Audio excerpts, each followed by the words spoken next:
Welcome to iDream. It's me Anusha Kumal. ఇవాళ మన guest doctor Venkata Krishna Kumar garu, general physician, Kamineni hospitals నుంచి. వాళ్ళతో మాట్లాడదాం. అందుకంటే ముందు సార్, యూజువల్గా ఇప్పుడు ఎలాగో వైరల్ ఫీవర్స్ ఎక్కువ చూస్తున్నాం ఈ వర్షాకాలం సీజన్ కాబట్టి, దాంతోపాటు ఆల్రెడీ వైరల్ ఫీవర్తో ఇబ్బంది పడుతున్న వాళ్ళకి ఏమైనా మంకీ పాక్స్ కూడా వచ్చే అవకాశం ఉంటుందా? ఉంటే కనుక ఎట్లాంటి జాగ్రత్తలు తీసుకునే ఛాన్స్ ఉంటుంది? సో ఒకటి మీరు చెప్పినట్టుగా వైరల్ ఫీవర్స్ బాగా రైస్లో ఉన్నాయండి. మాన్సూన్లో అది కామన్గా మనం ఎక్స్పెక్ట్ చేసే ఫినామినానే. కాకపోతే ఈసారి కొంచెం వర్షాలు ఎక్కువ ఉండటం వల్ల then we're seeing more number of cases. But మీరు అడిగిన ప్రశ్నకి సమాధానం అయితే సేమ్ యూజువల్గా ఒక వైరల్ ఇల్నెస్ ఉన్న వాళ్ళకి ఇమీడియట్గా అది ఆల్రెడీ ఉన్నప్పుడు ఇంకో వైరల్ ఇల్నెస్ వచ్చే అవకాశం తక్కువ. ఓకే. సో చాలా వరకు రాదు. సో ఒక సపోజ్ చికెన్ గున్యాతో సఫర్ అయ్యే పేషెంట్ ఉన్నారనుకోండి, అదే సేమ్ పేషెంట్ కి మళ్ళీ మంకీ పాక్స్ ఇట్లాంటి ఎఫెక్ట్ అయ్యే అవకాశం తక్కువ. రిగార్డింగ్ జనరల్ గా మనకి ఇప్పుడున్న వైరల్ ఇల్నెసెస్ గురించి మాట్లాడితే మెయిన్ గా ఫీవర్, అబ్రప్ట్ ఆన్సెట్ ఫీవర్ ఒకటి, అట్లాగే ర్యాష్ కానివ్వండి, అంటే బాడీలో జనరలైజ్డ్ గా ర్యాష్, రెడ్నెస్, అట్లాగే ఎక్కడన్నా స్పెసిఫిక్ ఏరియాలో ర్యాష్ బబుల్స్ లాగా రావటం, ఇటువంటి చూస్తూ ఉంటాం. దాంతోపాటు మెయిన్గా ఏంటంటే ఇంతకు ముందు ఏమి జాయింట్ సిమ్టమ్స్ లేని వాళ్ళకి అబ్రప్ట్గా సడన్గా జాయింట్ నొప్పులు, స్పెషల్లీ స్మాల్ జాయింట్స్లో ఫింగర్స్ కానివ్వండి, టోస్ కానివ్వండి, along with that large joints కూడా ఎఫెక్ట్ అయ్యే అవకాశం ఉంటుంది. ఓకే. వైరల్ ఫీవర్స్లో సాధారణంగా మనకి బైలాటరల్ ఉంటాయి, అంటే రెండు పక్కల ఉండే అవకాశం.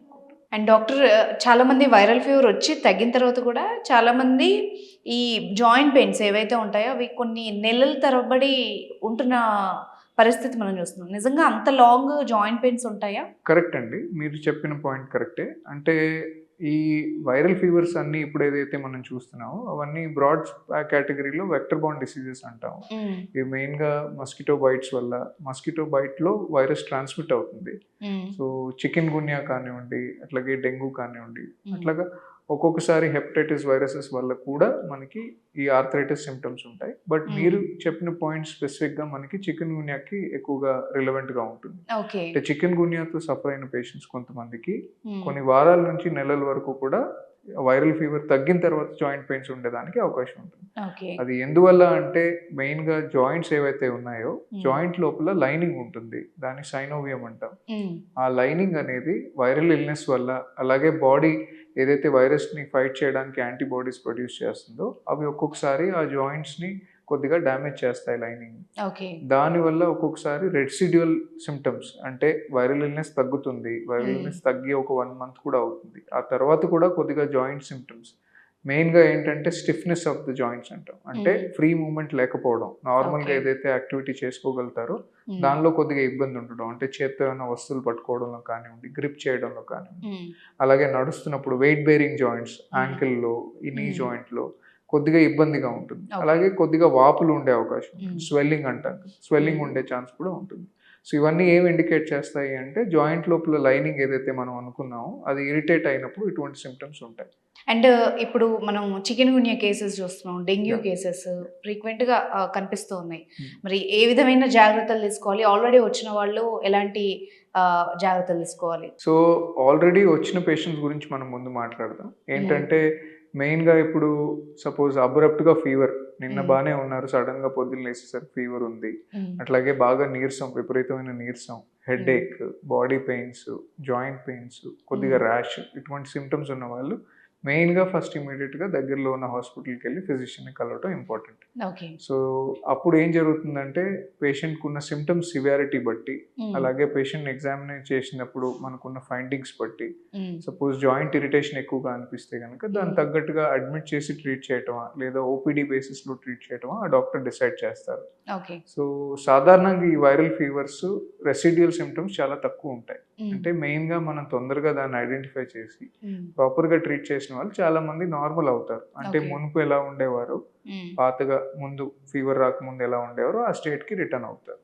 కొంతమందికి మాత్రమే, అంటే మనం కీళ్ళవాతం అంటాం, రుమటాయిడ్ ఆర్థరైటిస్ కానివ్వండి, సోరియాటిక్ ఆర్థరైటిస్ లేదా ఎస్ఎల్ఈ, ఇటువంటి పేషెంట్స్ ఎవరన్నా ఉన్న వాళ్ళకి ఈ ఆర్థరైటిస్ కొంచెం ఇంక్రీజ్ అయ్యేదానికి అవకాశం ఉంటుంది. సో ప్రీవియస్గా జాయింట్ ప్రాబ్లమ్స్ ఉన్న వాళ్ళకి ఇటువంటి వైరల్ ఫీవర్స్ వచ్చిన తర్వాత ఆ జాయింట్ ప్రాబ్లం వల్ల ఉండే డ్యామేజ్ కొద్దిగా ఫ్లేర్ అయ్యి సిమ్టమ్స్ కొద్దిగా ఎక్కువ రోజులు ఉండే అవకాశం ఉంటుంది. సో ప్రివెన్షన్ గురించి మీరు ఏదైతే అడిగారో మెయిన్గా జనరల్గా ఇందాక మనం అనుకున్నట్టు దీస్ ఆర్ ఆల్ వెక్టర్ బాండ్ diseases. So environmental control still plays a very important role. అంటే మస్కిటో బ్రీడింగ్ గ్రౌండ్స్ ఏవైతే మన దగ్గర ఉంటాయో, ఇప్పుడు లోవర్ ఎకనామిక్ స్టేటస్లో చూస్తే పూర్ హైజీన్, ఓవర్ క్రౌడింగ్, వాటి వల్ల పూర్ హోమింగ్ కండిషన్స్, ఇవన్నిటి వల్ల వాళ్ళకి ఎక్కువగా మస్కిటో బైట్స్ అవుతాయి. When we come to upper and middle class income groups, we have breeding grounds because of ఈ ప్లాంట్స్ ఏవైతే ఉంటాయో మొక్కలు, అట్లాగే ఇంట్లో ఉండే వాటర్ కలెక్షన్స్, రెయిన్ వాటర్ ఎక్కడైతే కలెక్ట్ అవుతుందో, ఓల్డ్ థ్రోన్ అవే ఫర్నిచర్ ఉంది, లేదా ఎనీ కూలర్స్ ఉన్నాయి, ఇట్లాంటివి ఎక్కడైనా వాటర్ కలెక్షన్ ఉంటుంటే these become breeding grounds for the mosquitoes. So general prevention from mosquito bites, ఏదైతే మస్కిటో నెట్స్ కానివ్వండి, and keeping the bedrooms and other clutter free, కొంచెం క్లీన్గా మెయింటైన్ చేయటం, ఇవన్నీ చేయటం వల్ల కొంచెం మస్కిటో బైట్ ఇన్సిడెన్స్ తగ్గితే ఆటోమేటిక్గా risk of this fevers will be lower. Okay, ఎలాంటి ఫుడ్స్ మనకి హెల్ప్ చేసే ఛాన్స్ ఉంటుంది? ఫుడ్ పర్టికులర్గా ఏం స్పెసిఫిక్ ప్రికాషన్ లేదండి, ఎందుకంటే ఫుడ్ తోటి దీనికి మేజర్ రోల్ ఏమి ఉండదు. ఓకే, సో నార్మల్గా ఏమైనా specific medical conditions related dietary restrictions ఉంటే అవి ఫాలో అవటమే. బట్ వైరల్ ఆర్థరైటిస్ వరకు మనం మాట్లాడుకునే దాని గురించి, ఆర్ వైరల్ ఫీవర్ గురించి అయితే స్పెసిఫిక్ ఫుడ్ రెస్ట్రిక్షన్స్ లేవు. వైరల్ ఫీవర్ వల్ల ఏమైనా గ్యాస్ట్రైటిస్ కానిటువంటివి ఉంటే ఆ సినారియోలో అప్పుడు మనం అడ్వైస్ చేస్తాం, but that will be A hospitalised patient. Okay, so otherwise nothing specific. Okay, right. Thank you very much doctor. Welcome.